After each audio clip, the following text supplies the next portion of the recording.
Should private companies be allowed to force their employees to take the COVID vaccination? That's the big debate that's going on here in Idaho. And in this video, I want to talk about the issues related to that. And I also want to talk about some of the things that Governor Brad Little has been up to lately so that you can have a better idea of what's going on here in the great state of Idaho. But first, let's start with this COVID vaccination. The three major health providers, so that is St. Alphonsus, St. Luke's, and Primary Health, have issued a mandate requiring all of their employees to be vaccinated by November. They're required to get the COVID vaccination. If they don't get vaccinated, they will lose their job. So that raises the question, are they allowed to do that? Now, Idaho is a right-to-work state. And what that means is that in Idaho, you're not required to join a union in order to be employed. So if you're in a union job, that's teachers or manufacturing plant, you don't have to join a union. But it also means that employers can terminate employees at any time for any reason. There's very little government oversight when it comes to the relationship between the employer and the employee. Now, you can't discriminate, and if there's a contract, you have to honor that. But outside of that, there's very little government interaction when it comes to what a business can do. So really, this question is a question of a big government versus little government. Now, our Governor Brad Little, he's pretty clear on where he stands on this issue. He believes that banning a private sector entity from managing its employees the way that it wants amounts to government overreach. Government should stay out of decisions involving employers and their employees as much as possible.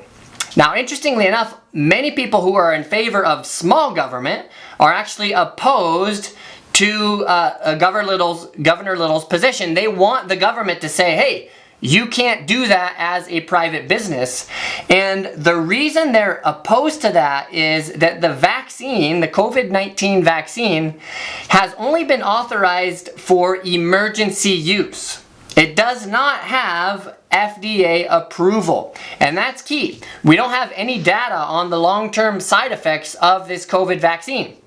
And for that reason, the FDA hasn't given widespread approval, hasn't given its official stamp saying, yes, anybody can take it. I was listening to a doctor this morning who was saying that when it comes to experimental drugs, patients have to give informed consent. In other words, you can't coerce a patient into taking an experimental medication. They have to do it of their own will because it's an experimental drug.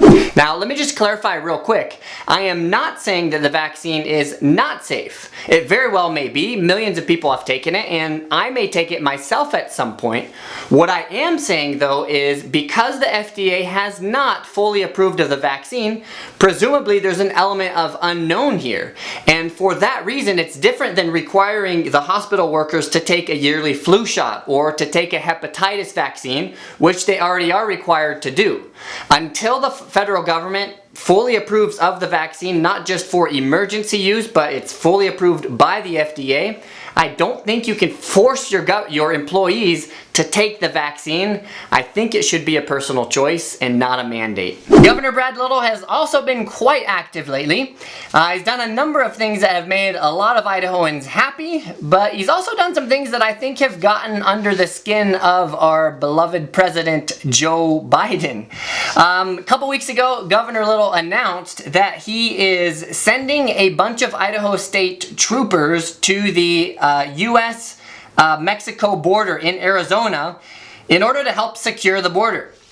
Now, for many people living in Idaho, the U.S.-Mexico border is a long ways away. It's 1,500 miles from Idaho down to the Rio Grande Valley.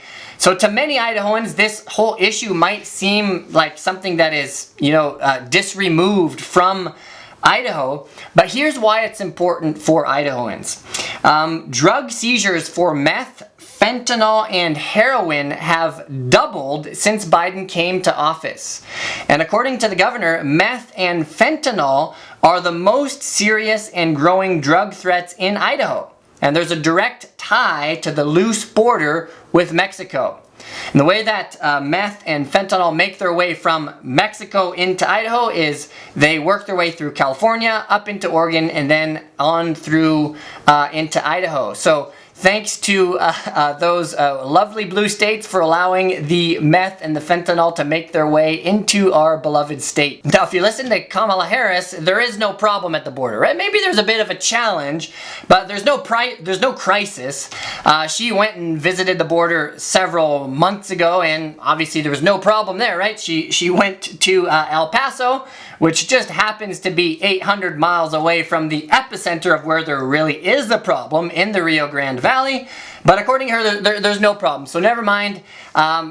All of this is just politics, and why is Governor Little wasting his efforts sending troops down to the border? Well, here's what Governor Little has to say. He says that Biden reversed numerous Trump policies, like the stay in Mexico policy, that have kept the American people safer. And now our nation's governors must step up to protect Americans because the Biden-Harris administration won't. The state of Idaho proudly stands with our fellow Americans along the U.S.-Mexico border. So Governor Brad Little is doing the job that President Biden and Vice President Kamala Harris should be doing, but refuses to do. So go Idaho. And Governor Little also recently announced that he has joined 19 other governors to oppose Biden's efforts to pack the court. Now, if you don't know what that means, for 150 years we've had 9 Supreme Court justices on the bench. These are appointed by the president, and they're appointed for life. And because Donald Trump appointed 3 Supreme Court justices, the Democrats didn't like that. And so what they've done in order to circumvent the Republicans' chance to appoint 3 of the 9 justices recently is they said, why don't we just add more Supreme Court justices to the Supreme Court so that then we can pick who we want to add, and then they can make the policies that we want. That's called packing the court, and it is a horrible idea. Because what do you think will happen the next time the Republicans come into power if that's what the Democrats do? Well, the Republicans will just pack the court as well, and then we'll just have this sort of stacking the deck every single time that the power shifts from the Democrats to the Republicans. It's a horrible idea. FDR tried to do it in the 1930s. Ruth Bader Ginsburg was opposed to it before she passed away. I oppose it, and Idaho opposes it as well. Hey, if you agree with Idaho's common sense conservative ideas, hit the like button so more people can see this video. And if you don't agree, hit the dislike button. And then finally, re-elections for the governor are coming up. And so we've seen a bit of a showdown between Governor Brad Little and his lieutenant governor, Janice McGeachin. Several months ago, about a month and a half or 2 months ago, the governor had to leave the state for 24 hours. And according to state law, if the governor is outside of the state, it's the lieutenant governor who is the acting governor at the time. So while he was gone for 24 hours, Lieutenant Governor McGeachin, acting as governor, issued an executive order banning all mask mandates across the state of Idaho. Now, a lot of Idahoans were happy about that. I happen to be in favor of that policy, but I don't think that what Lieutenant Governor McGeachin did was right, for the very reason that I think that executive orders by anybody are not the right thing to do. That's why I oppose Joe Biden's executive order. The governor, the president, they're not part of the legislative branch. They're part of the executive branch. Who is it that is supposed to be making the law? That's the Congress. That's the House and the Senate. So if they want to pass a law that says that there cannot ever be a mask mandate in the state of Idaho, which I happen to support, that needs to be done through the legislative branch. Because if you issue an executive order, that can simply be repealed. And that's exactly what happened when Governor Little came back from his trip. The very next day, he issued another executive order that repealed the one that Lieutenant Governor McGeachin had issued. Now, some of this has caught the attention of President Joe Biden. Idaho is a small state. We have 1.83 million people, so we don't get a lot of attention. But just recently, President Biden called together 8 governors from the western states in order to talk about what the federal government's response to the fire season will be. Now, if you're living in the western states, you'll know that we've experienced unprecedented heat and dry climate conditions, and that has caused really a tinderbox to just spread throughout the western states. If you look at the drought map, you see that it's expanded itself to unprecedented areas. So just like the governor said the other day, this could be the worst fire season that we see in years. The president or the governor actually called up the National Guard to help in the fight against fires for this year.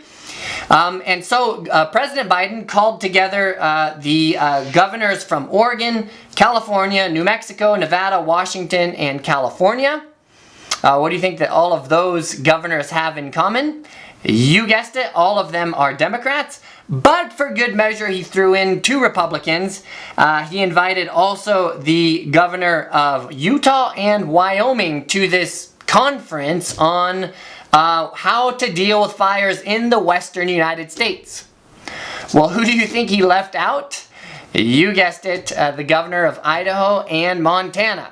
And it's not like we have any fires here, right? We never have fires here in Idaho. On the contrary, we deal with fires on a yearly basis. Idaho has tons of experience with fighting fires, and it's a shame that President Biden did not invite the governor of Idaho. We have smoke as I speak. Can't come down into the Treasure Valley. It's come across from Oregon and California.